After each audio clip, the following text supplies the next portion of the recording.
Hello everyone, this is lesson 3 of Calculus 1. So I'm going to introduce you to limits. So we have this rational function. We don't have a graphing calculator, so we're going to input values of x and see what the outputs are.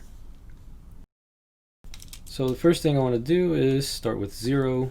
If I plug in 0 in for x, the output is going to be 1.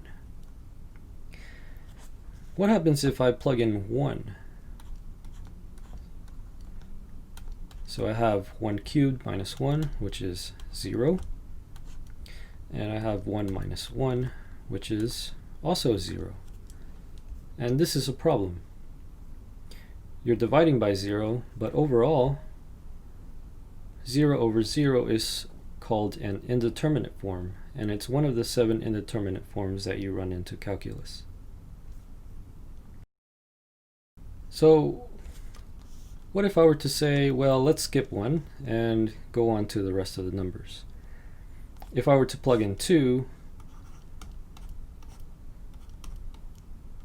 in for x, it gives me 7. And the interesting thing is, I get values for every single input of x except for 1. I don't know exactly what the answer is when I input 1, but I have answers for everything else. Let's take a look at what happens if I were to calculate values close to 1.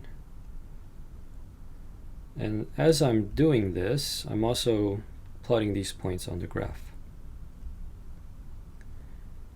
So you can see that we have 0.5 and our output is 1.75.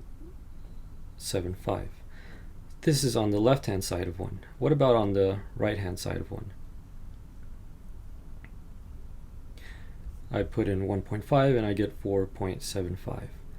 So what you can say is that if I wanted to calculate f of 1, it is somewhere between 1.75 and 4.75, even though that I know that there's no specific value for 1.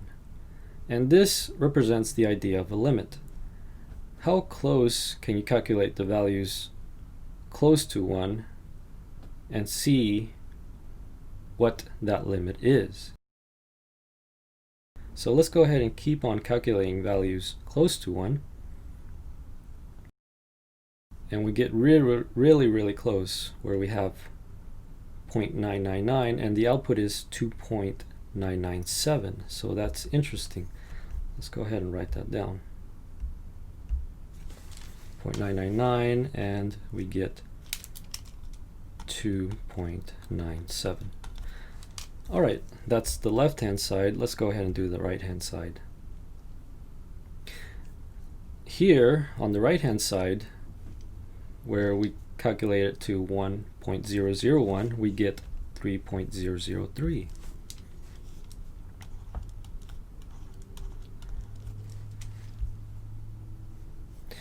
And so now the question arises, what is the limit as x approaches 1?